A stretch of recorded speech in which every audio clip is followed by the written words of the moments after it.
மழை வெயில் தாக்கத்தில் ஏற்படும் மாற்றத்தாலையும் சமீப காலமா குறுகிய காலகட்டத்துல அதிக மழை கொட்டி தீர்ப்பதையும் நம்மால பார்க்க முடியுது.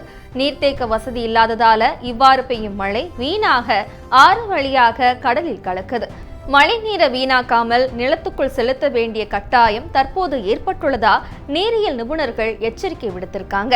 இந்த நிலையில தான் நிலத்தடி நீரை 100 இடங்கள்ல ஜெர்மன் தொழில்நுட்பத்துல மழைநீர் சேகரிப்பு அமைப்பை ஏற்படுத்தி கோவை மாநகராட்சி முடிவு செஞ்சிருக்காங்க. ஜெர்மன் தொழில்நுட்பம் அப்படின்னா என்ன, இது எந்த விதத்துல மழைநீரை சேகரிக்க பயனுள்ளதா இருக்கும் அப்படிங்கிறத இப்ப நம்ம பார்க்கலாம்.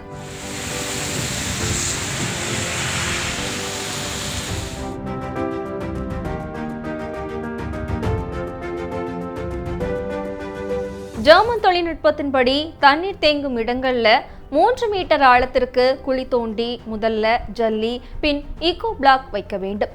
இவ்வாறு 10 மீட்டர் ஆழத்துல குழாய்கள் வாயிலாக மண்ணுடன் இணைக்கும் வகையில அமைப்பை ஏற்படுத்தணும். ஸ்பாஞ்ச் போன்ற இந்த அமைப்பு வாயிலா மழைநீர் வடிகட்டப்பட்டு கீழே சென்று நீர்மட்டம் அதிகரிக்க வழிவகை செய்யுது. ரேஸ்கோர்ஸ் சுற்றுவட்டாரத்துல 2 ஆண்டுகளுக்கு முன்பு இந்த அமைப்பு ஏற்படுத்தப்பட்டதால தண்ணீர் தேங்குவது பெருமளவு தவிர்க்கப்பட்டு நிலத்தடி நீர்மட்டமும் உயர்ந்து வருது.